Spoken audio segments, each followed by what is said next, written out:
오늘 같이 나눌 우리 하나님 말씀 사도행전 우리 6장 1절에서 15절까지 말씀입니다. 제가 6장 15절까지 이제 말씀을 준비했는데요. 하다 보니까 좀 길어져 갖고 죄송합니다. 오늘도 좀 반만 자르도록 하겠습니다. 6장 7절까지 1절부터 7절까지만 사도행전 6장 1절에서 7절까지만 저희가 같이 읽도록 하겠습니다. 사도행전 6장 1절에서 7절 제가 봉독하겠습니다.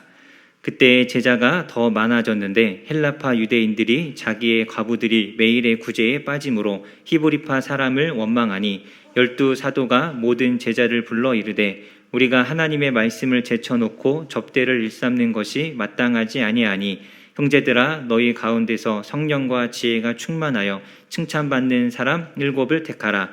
우리가 이 일을 그들에게 맡기고 우리는 오로지 기도하는 일과 말씀 사역에 힘쓰리라 하니 온 무리가 이 말을 기뻐하여 믿음과 성령이 충만한 사람 스데반과 또 빌립과 브로고로와 니가노르와 디몬과 바메나와 유대교에 입교했던 안디옥 사람 니골라를 택하여 사도들 앞에 세우니 사도들이 기도하고 그들에게 안수하니라. 하나님의 말씀이 점점 왕성하여 예루살렘에 있는 제자의 수가 더 심히 많아지고 허다한 제사장의 무리도 이 도에 복종하니라. 아멘. 저희 사도행전 6장 오늘 이제 같이 말씀을 살펴보고자 하는데요. 저희가 사도행전 5장까지 이 말씀을 이렇게 주일날 살펴보았었습니다. 그래서 5장 1장부터 4장까지는 교회가 태생을 해서 자라가는 그 모습을 다루었고요. 5장과 6장에서는 교회가 이런 성장하는 과정 속에 당하게 되는 이 핍박, 그러니까 이 마귀의 공격에 대해서 이렇게 다루고 있습니다. 그래서 5장에 보면 저희가 지난번 사도행전 말씀에서 같이 살펴봤지만 이 아나니아와 삽비라를 통해서 교회 안에서 이 거짓된 것들, 욕심과 탐욕이라는 것이 이렇게 발현되는, 그러니까 내부적으로 교회를 타락시키는, 거룩함을 훼손하는 그러한 사건이 있었습니다. 이것은 이제 교회의 본질을 흔들어 놓으려고 하는 이 마귀의 공격이라고 할 수 있죠. 교회는 거룩한 곳인데 그 거룩함을 깨트리고자 사람의 마음에 욕심을 불어넣어서 이 거짓을 행하게 하고 또 이 거룩함을 훼손하게 하려 했습니다. 그런데 하나님께서 또 베드로를 통해 이런 이것을 막으셨죠. 5장 후반부에 가면 이제 사도들이 예루살렘 공회에 붙잡혀서 내부적으로 교회를 무너뜨리려고 했던 이것이 잘 되지 않자 외부적인 핍박으로서 교회를 이제 무너뜨리려고 합니다. 그래서 우리 5장 40절, 41절에 보면 사도들이 이 예루살렘 공회에 붙잡혀 가서 채찍질을 당하고 또 능욕을 받고 이제 풀려나게 되죠. 그래서 이 힘으로써 억압함으로써 교회를 공격하지만 그럼에도 불구하고 우리 5장 42절에 보면 제자들은 또 말씀을 가르치고 전도하기를 그치지 않았습니다. 그러니까 외부적인 핍박으로도 교회는 무너질 수 없었죠. 그래서 세 번째 마귀가 이 교회를 공격하는 것이 무엇이냐? 가장 중요한 것, 이 말씀과 기도라는 것에 집중하지 못하도록 이제 교회를 공격합니다. 말씀과 기도에 집중하지 못하도록 공격하는데 그 방법이 무엇이냐? 바로 이 사람을 분주하게 만드는 것입니다. 너무 바빠서 말씀과 기도에 힘쓰지 못하도록 하는 것이죠. 말씀과 기도에 힘쓰지 못하면 자연스럽게 하나님과의 관계는 멀어지고 그러면 이 신앙과 믿음은 흔들리게 되어 있죠. 교회의 근간이 무너지는 것입니다. 그래서 이 말씀과 기도에 집중하지 못하도록 이 분주함, 바쁨 이런 것으로 이제 교회를 공격하죠. 그래서 이러한 상황 속에서 교회가 또 이 문제를 어떻게 해결해 가고 있는가 이런 것들을 우리가 같이 살펴보고자 합니다. 먼저 우리 1절 말씀에 보면 6장 1절에 그때에 제자가 더 많아졌다라고 합니다. 그때는 언제냐? 우리 방금 말씀드린 것처럼 사도들이 이 예루살렘 공회로부터 채찍질을 당하고 돌아왔을 때죠. 이렇게 어떤 핍박을 당했지만 그럼에도 불구하고 그들이 굴하지 않고 5장 42절에 있는 말씀처럼 성전에 있든지 집에 있든지 예수는 그리스도라 가르치고 전하기를 그치지 않았습니다. 멈추지 않았죠. 여러분 아무리 핍박이 있어도 아무리 사람들이 교회를 향해서 비난하고 비방하고 또 모욕한다 할지라도 우리가 복음을 전한다면 예수님을 전하고 말씀을 전한다면 교회는 이렇게 성장하게 되어 있습니다. 부흥하게 되어 있습니다. 우리가 복음을 전하지 않으면 그러면 당연히 예수님을 믿는 사람들이 늘어날 수가 없겠죠. 하지만 어려움 속에서도 또 여러 가지 힘들고 또 핍박이 있어도 그러한 것에 휩쓸리지 않고 우리가 전도하기를 쉬지 않는다면, 그치지 않는다면 자연스럽게 당연한 것이죠. 믿는 사람들이 많아질 수밖에 없습니다.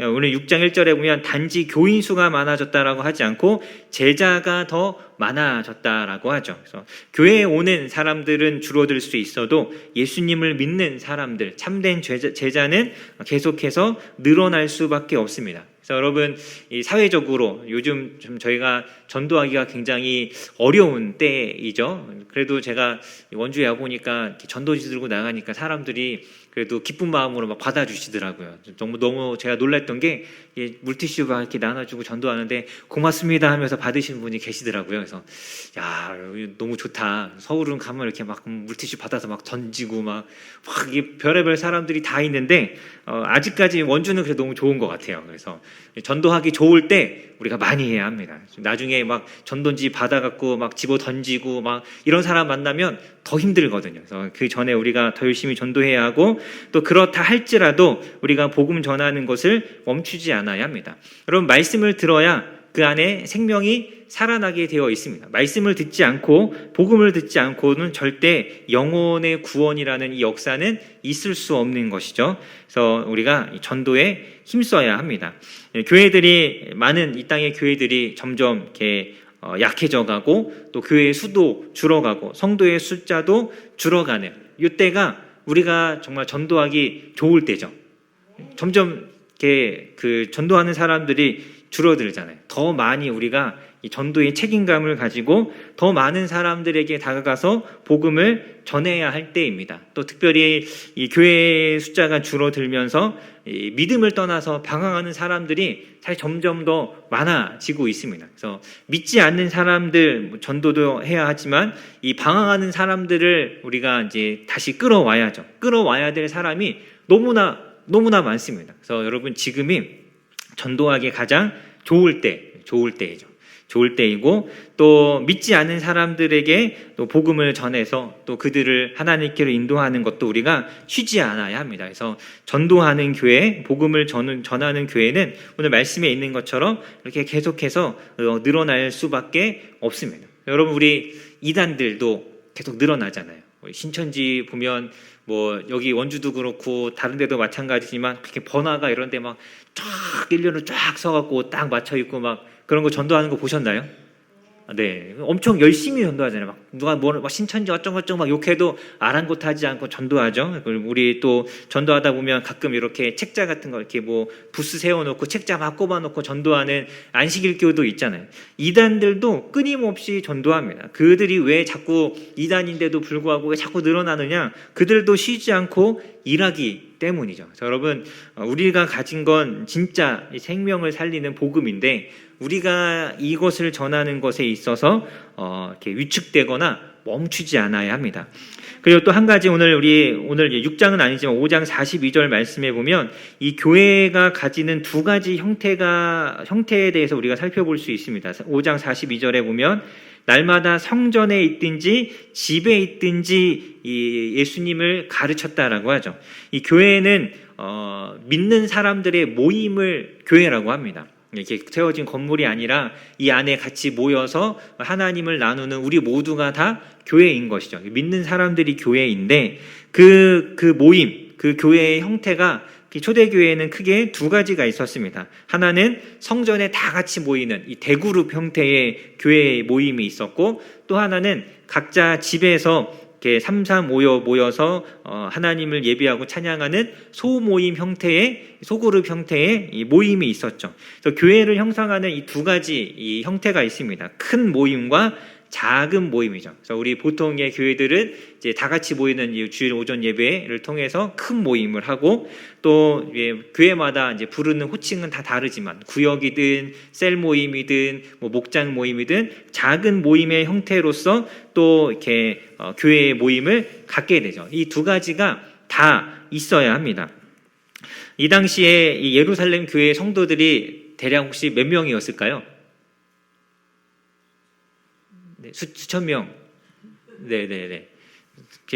대략 우리 잘 계산해 보면 알죠. 베드로가 오순절 성령 강림 사건 이후에 설교하고 3,000명이 회심했고, 안진뱅이를 일으키고 나서 회심한 사람이 5,000명이 있었잖아요. 합치면 8,000명이 있고, 그 전에 있던 사람들도 있고, 근데 이게 또 성경에 보면 남자들만 숫자를 센 거기 때문에 거기에 이제 이들을 통해서 전도되어 온 가족들 숫자를 생각하면 적어도 2배 이상, 3배까지 아이들까지 하면 더 많아지겠고, 5장 중반부에 가면 이 5장 14절인가에 보면 이 숫자를 세는 것을 이제는 포기합니다. 5장 14절에 보면 믿고 주께로 나오는 자가 더 많으니 남녀의 큰 무리라. 이제 숫자를 셀 수 없을 만큼 엄청 숫자가 많아졌습니다. 그래서 보통 이제 학자들은 최소 10,000명에서 최대 한 25,000, 22,000명까지 이렇게 추정을 하거든요. 굉장히 큰 교회잖아요. 이렇게. 저희 교회도 언젠가 20,000명이 될 때가 있을지 모르겠지만, 네, 뭐 그렇게 모이면 사실 뭐 10,000명이 사람이 모이면 1,000명만 모여도 서로를 다 알기가 어려운데, 이 10,000명이 넘는 사람들이 성전에만 모여서는 제대로 된 교회의 형태를 갖출 수가 없죠. 그래서 이제 각 가정에서 또 흩어지면서 소그룹으로 이런 모임을 가졌습니다. 그래서 교회는 이 두 가지가 적절하게 잘 조화를 이루어야 건강하게 올바르게 잘 세워져 갈 수 있습니다. 한 사람 한 사람 신앙을 돌아보기 위해서는 소그룹이 필요하고, 또 전체 우리가 같이 하나님을 함께 이렇게 같은 비전을 가지고 나아가기 위해서는 대그룹도 필요하죠. 그래서 우리 계속 이제 기도할 때 기도하고 또 광고도 하지만, 우리 내년이 되면 이제 소그룹 이제 시작할 건데요. 기대하는 마음을 가지고 꼭 참여하셨으면 좋겠습니다. 그래서 우리 같이 가야 합니다. 이렇게 교회가 건강하게 힘들지만 전도하면서 서로를 돌아보면서 이렇게 잘 세워져 가고, 그래서 이제 6장 1절에 제자들이 더 많아졌죠. 근데 이렇게 교회가 확장되어 가고 있을 때 아까 이제 말씀드린 것처럼 마귀가 또다시 교회를 흔들어 놓고 공격하는데, 바로 이 말씀에 집중하지 못하게 하는 것입니다. 그래서 하나의 문제가 교회에 발생했습니다. 1절에 보면 헬라파 유대인들이 자기의 과부들이 매일의 구제에 빠짐으로 히브리파 사람을 원망하죠. 교회 안에 이제 원망이 생겼습니다. 심지어 여기 보니까 헬라파 그리고 히브리파, 이 두 파로 나누어져 있었죠. 아무리 성령에 충만한 교회였어도, 그리고 아무리 신실하고 믿음이 좋은 사람들이 모여 있어도, 사람이 모이는 곳에는 이 원망과 갈등이라는 것이 있을 수밖에 없습니다. 아무리 우리가 성령에 충만해도 우린 다 여전히 죄인인 인간이죠. 실수하고 또 놓치는 것이 있을 수밖에 없고, 그래서 이 교회에는 문제가 있을 수밖에 없습니다. 그래서 가끔 이제 그런 사람들이 있습니다. 왜 우리 교회는 초대교회처럼 이렇게 뜨겁지 못하냐? 왜 우리 교회는 초대교회 같지 않냐? 뭐 이런 이야기 하는 사람들, 초대교회 모습으로 돌아가야 한다면서 막 열심히 이 교회를 막 연구하고 이 교회처럼 교회를 만들어 가려고 많이 노력을 하는데, 사실 초대교회와 지금의 교회가 완전히 똑같을 수가 없죠. 상황도 다르고 형편도 다르고 많은 것이 다르기 때문에, 아까도 말씀드린 것처럼 교회는 형태, 모임이지 사람들 자체가 교회이지 어떤 시스템을 갖추고 있느냐가 교회가 아니기 때문에, 이런 교회를 운영하는 시스템이나 모양이라는 것은 때마다 바뀔 수 있고 변할 수 있는 것입니다. 그래서 문제라는 것도 그때도 있었고 지금도 있는 것이죠. 이제 중요한 건 이 문제를 어떻게 해결해 가는가가 중요합니다. 그래서 문제가 있느냐 없느냐가 아니라 문제를 어떻게 해결해 가느냐가 중요하죠. 이들에게 이제 발생한 문제는 무엇이었느냐? 헬라파 과부들이 이 매일의 구제에서 빠졌다라는 것입니다. 쉽게 이야기하면 이 배식에 실패한 거죠. 가난한 사람들에게 먹을 것과 또 필요한 것들을 나누어 주는 이 사역들을 사도들이 하고 있었는데, 이것에서 이 헬라파 과부들이 좀 소외가 됐던 것 같습니다.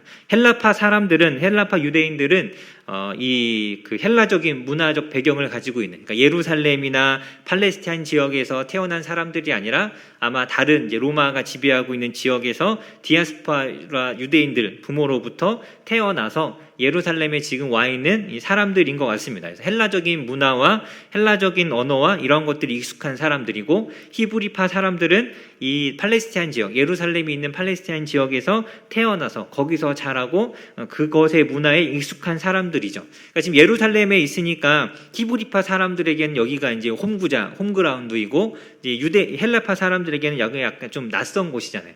문화도 낯설고 생활 환경도 좀 낯설고 많은 것들이 낯선데, 안 그래도 낯선데 뭔가 이 나눠주는 것에 있어서 이 소외감을 느꼈으면 많이 좀 이렇게 서운하겠죠. 너무나 아마 서운했을 것입니다.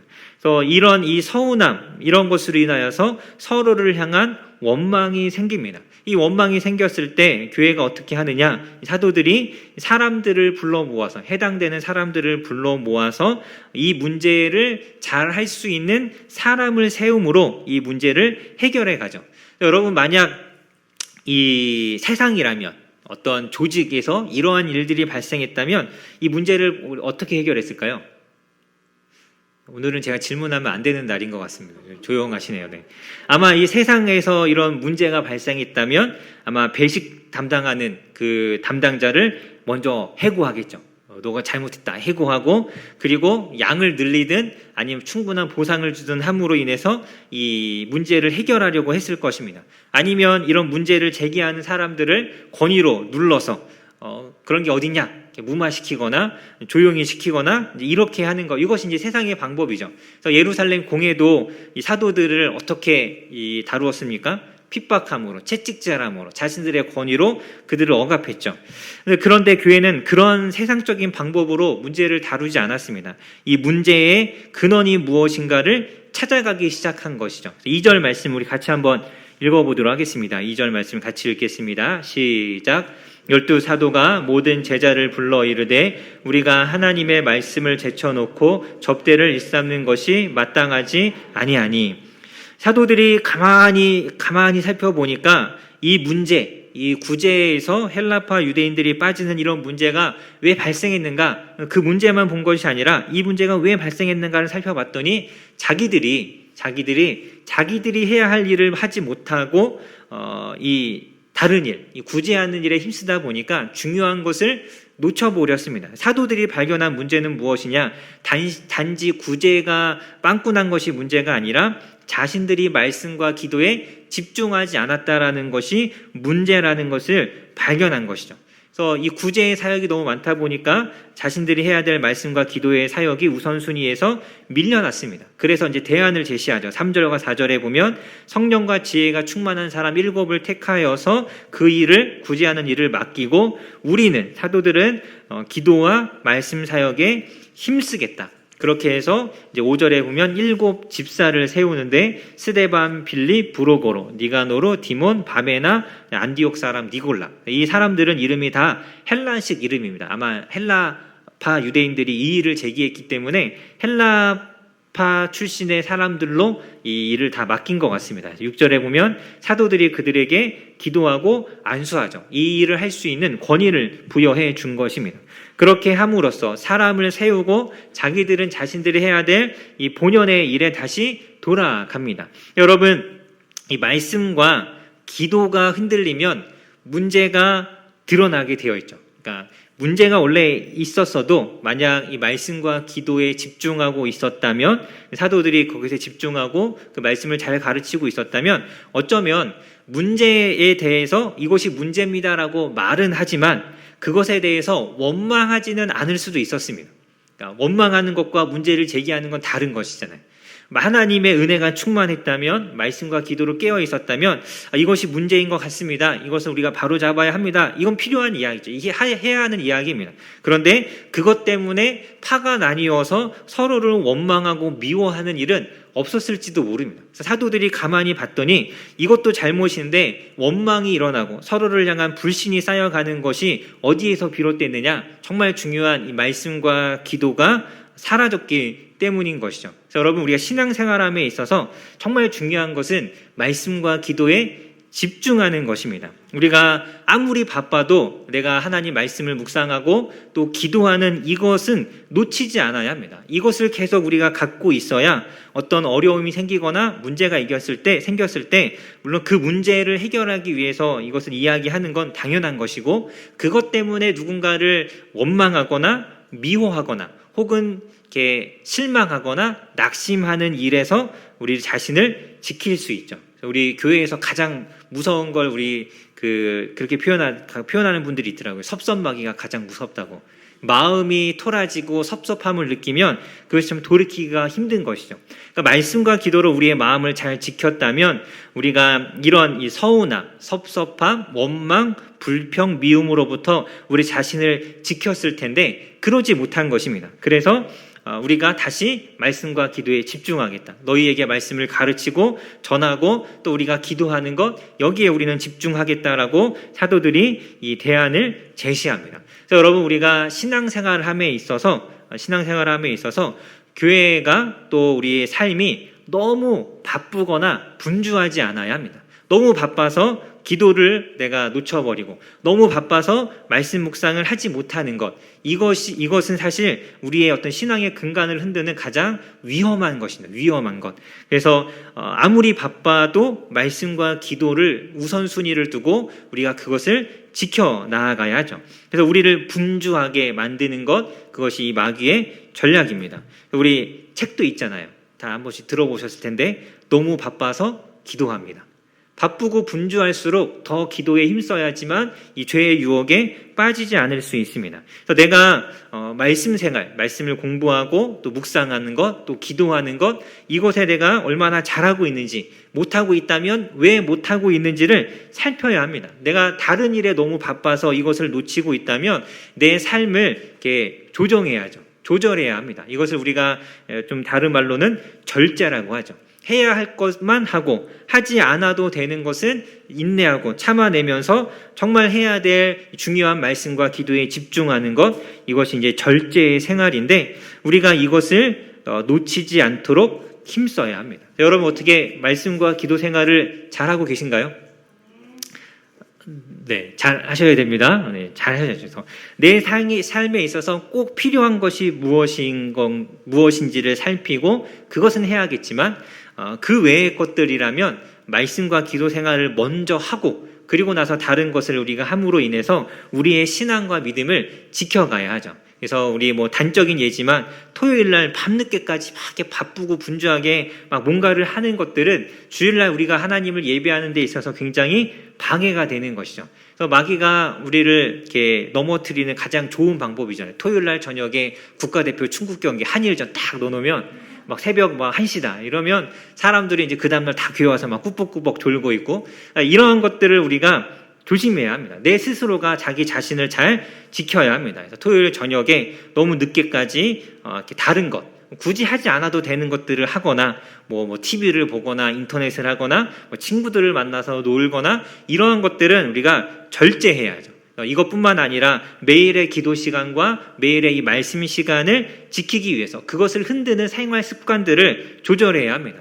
여러분, 이렇게 공부를 열심히 하고 게임도 많이 하고 친구를 자주 만나는 것도 다 좋은 거 좋습니다. 괜찮은데 그것 때문에 말씀과 기도를 놓친다면 문제가 있는 것이죠. 그래서 우리가 항상 우리 자신을 잘 살펴서 말씀과 기도에 집중할 수 있도록 힘써야 합니다. 특히 사도들, 이 말씀을 가르치고 중심을 잡아야 할 이들이 이 말씀과 기도에 소홀해진 것은 굉장히 큰 문제이죠. 이들만의 문제가 아니라, 이들 개인의 문제가 아니라 예루살렘 교회 전체가 말씀과 기도 생활이 흔들리는 굉장히 중요한 문제입니다. 그래서 오늘날도 마찬가지이지만 이 말씀의 사역자들, 목회자들이 충분히 말씀과 기도에 전념할 수 있는 시간을 우리가 마련하고 갖도록 해주는 것이 필요하죠.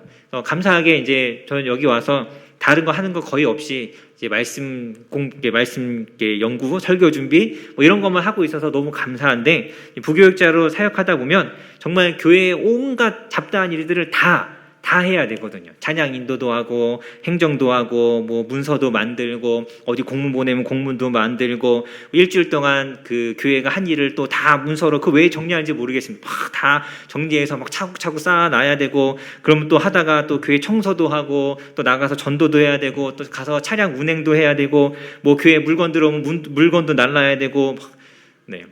죄송합니다. 네. 제가 하소연을 하는 건 아니고요. 네. 워낙 뭔가 이렇게 일들이 많더라고요. 그래서 어떤 교회는 심지어 교회 청소를 교역자들이 하는 교회도 있었습니다. 주일날 다 예배가 끝나면 교역자들만 남아서 온 교회를 다 청소를 하는 거죠. 그래서 온갖 이 잡다한 것들을 이렇게 다 교역자들, 목회자들이 하는 것은 사실 좋지 않은 거죠. 좋지 않습니다. 어떻게 보면 교회에 오시는 분들이 이렇게 편안하게 또 그분들이 교회 오시는 분들이 정말 이렇게 만족해하며 신앙생활을 할 수 있도록 교역자들이 잘 섬겨야 되는 건 맞지만 이렇게 되면 이 말씀이나 어떤 성경 공부의 수준이 낮아질 수밖에 떨어질 수밖에 없습니다. 그러면 그 영향을 결국 누가 받습니까? 성도님들이 받는 것이죠. 그래서 이런 것은 사실 좋지 않죠. 사실 이제 여러 가지 이제 그 교회, 한국 교회들을 생각하면 이런 부분이 참 안타까운 부분들이 많이 있는데 우리가 이런 것들을 조금 이렇게 주의를 기울이고 생각해야 합니다. 충분히 말씀을 공부하고 연구하고 기도할 수 있는 시간들이 마련이 되어야 합니다. 제가 전도사로 사역할 때, 제가 설교 한 편 준비하는데 정말 이렇게 짧게 준비하면 채 4시간이 걸리지 않았습니다. 그때는 무슨 자신감이었는지 성경 말씀 쫙 읽으면 그러고 팍 써내려가고 쫙 설교 준비를 하고 또 이렇게 막 설교를 딱 하고 나면 제가 이제 교만해갖고 정말 제가 원래 되게 교만한 사람이거든요. 교만해갖고 역시 내가 생각해 우리 담임 목사님 설교보다 내 설교가 더 좋은 것 같아요. 이러면서 스스로 막 교만해서 막 이렇게 그랬는데 지금 그때 준비한 설교를 다시 돌아보면 너무 부끄럽습니다. 이걸 어디다가 내가 설교라고 이걸 했다라는 것 자체가 너무 죄송스럽고 너무 민망하고 그건 그냥 다 이렇게 지워버렸습니다. 다시 읽지도 말아야지 하면서 교만했던 것이죠. 여러분 짧은 시간 나는 자신 있게 준비한다고 했을지 모르지만 여러분 그 시간에 그 충분한 묵상과 연구와 기도가 되어지지 않으면 되어질 수 없는 시간이죠. 4시간에. 어떻게 그 시간에 말씀을 충분히 이해하고 깨달아서 설교를 준비하겠습니까? 말이 안 되는 것입니다. 여러분 4시간을 준비한 설교와 8시간을 이렇게 연구하고 묵상하면서 준비한 설교가 어느 게 더 나을까요?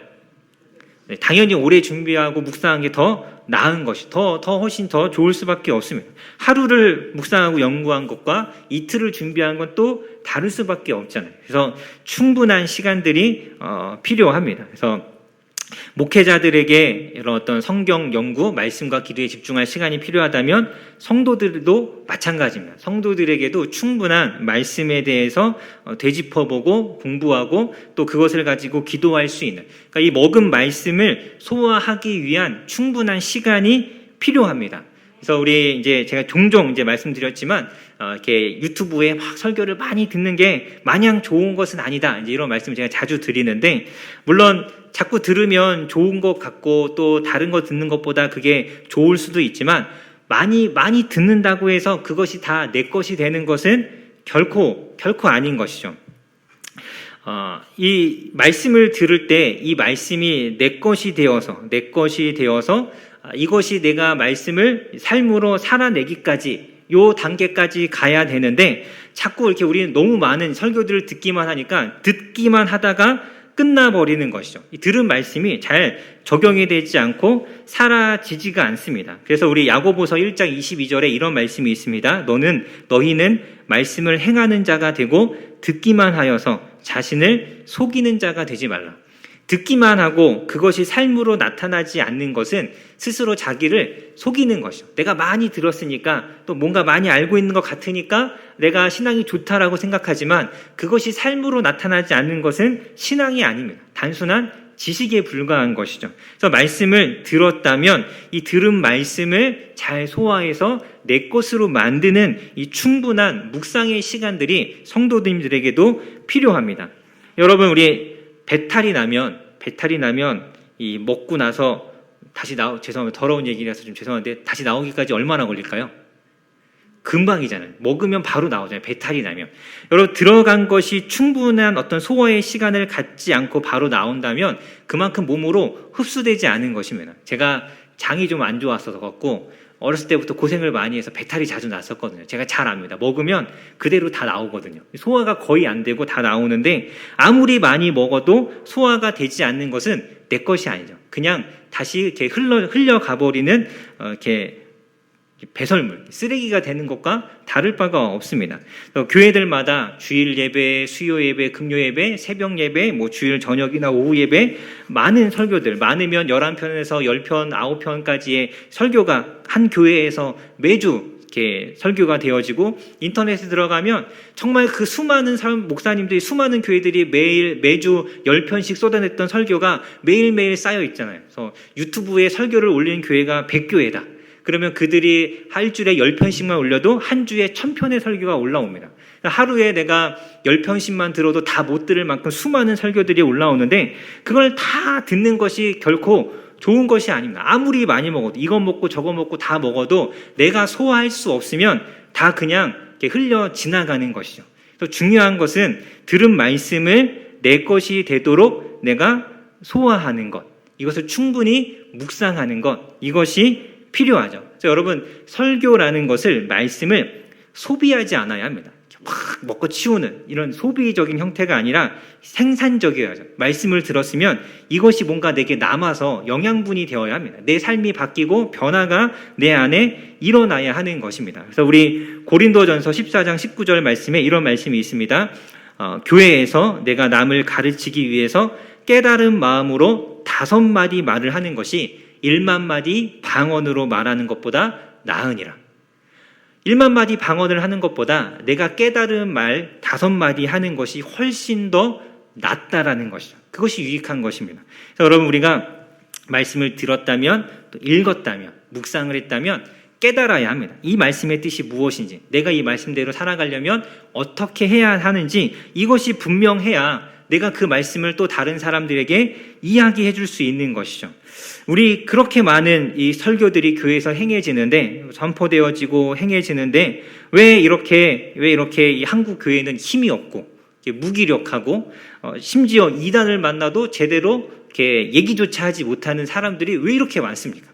그렇게 매주 많은 설교를 듣고 많은 유명한 목사님들의 설교를 그렇게 들으면서도 이단을 만나도 제대로 된 말 한마디 하지 못하는 성도들이 너무나 많잖아요.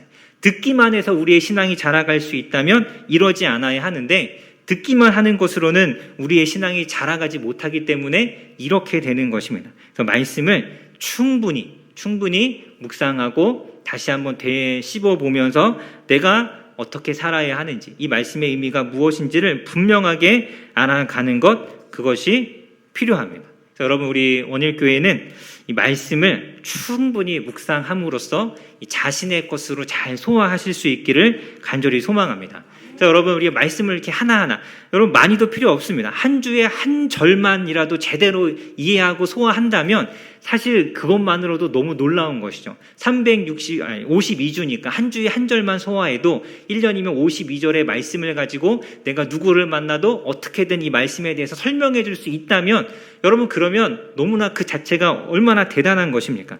그래서 여러분, 우리 교회는 이단들이 찾아와서 우리랑 같이 한번 이야기해 봅시다 이럴 때 저 누가 나가서 이야기하나 이런 게 아니라 또 왔네, 귀찮다 이러면서 오늘은 우리 김 집사님 나가서 좀 상대 좀 해주세요. 그러면 막 김 집사님 나갔고 막 이 말씀이 그런 뜻이 아니고 막 설명해서 막 쫓아내고, 또 그 다음 주에 또 누가 찾아오면 오늘은 박 집사님 좀 하십시오. 또 너무 피곤하네요. 귀찮습니다. 그럼 박 집사님이 가서 막 하고, 누가 나서도 말씀으로써 충분히 하나님의 말씀을 이렇게 잘 이야기하고 전할 수 있는, 우리 모두가 다 그러한 수준의 신앙을 갖추어야 합니다. 그러한 교회가 되기를 간절히 소망합니다. 그래서 이렇게 말씀으로 뭔가 알려줘야 되고 설명해줘야 될 것 같은데, 난 도저히 모르겠고 우리 목사님에게 데려가야지, 이것도 이제 필요하지만 좀 시간이 지나면 굳이 목사님 나설 필요 없습니다.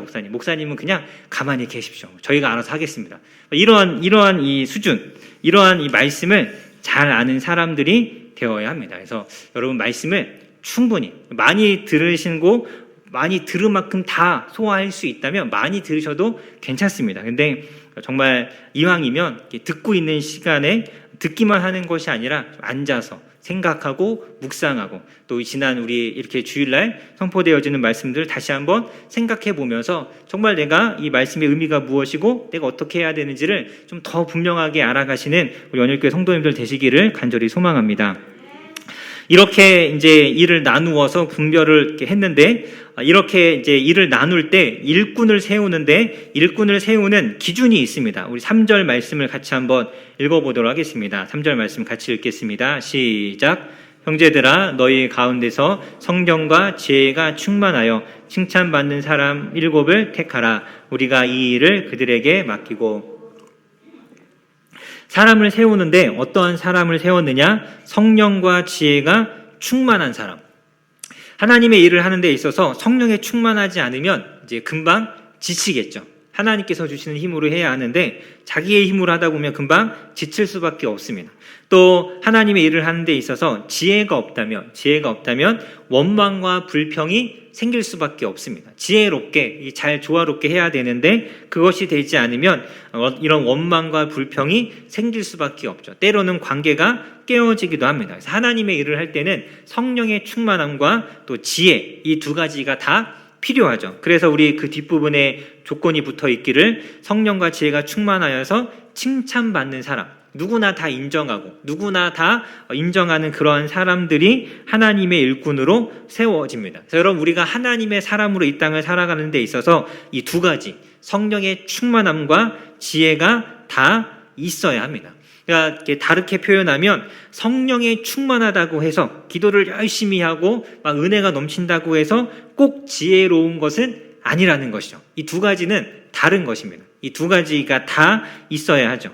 내가 교사로서 열정이 있고 막 주일학교 아이들을 어떻게든 정말 이 믿음 안에서 이렇게 자라가도록 내가 이 아이들을 돌보겠다라는 이런 열정이 있는데 지혜가 없으면 열정이 넘치면 넘칠수록 아이들과 멀어지겠죠. 나는 사랑해 주는데 이 아이들은 점점 나와 멀어질 수밖에 없습니다.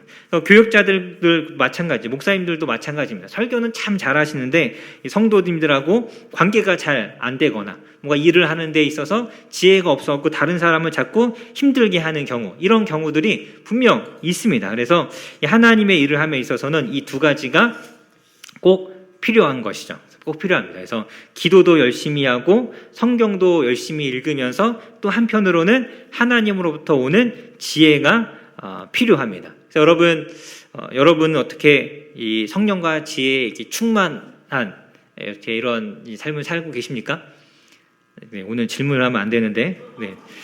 제가 이제 요 본문 가지고 이제 어떤 목사님 설교를 들었는데, 이런 목사님이 이 부분 설교하시면서 이런 이야기를 하시더라고요. 만약 내가 이때 요 초대교회 요 예루살렘에 내가 있었다면, 그러면 7 집사를 뽑을 때 과연 내가 들어갈 수 있었을까? 이렇게 자신에게 질문해 보라라고 어떤 목사님이 말씀하시더라고요. 그럼 한번 우리 스스로에게 한번 질문해 봤으면 좋겠습니다. 내가 만약 예루살렘 교회에 이 당시에 여기에 있었다면 이 7 집사에 내가 뽑힐 수 있었을까? 내가 그만큼 하나님 앞에 인정받고 하나님께서 사용하실 만한 사람인가? 우리 자신을 우리가 좀 돌아보아야 합니다. 아이고, 목사님, 저는 뭐 굳이 뽑히지 않아도 괜찮습니다.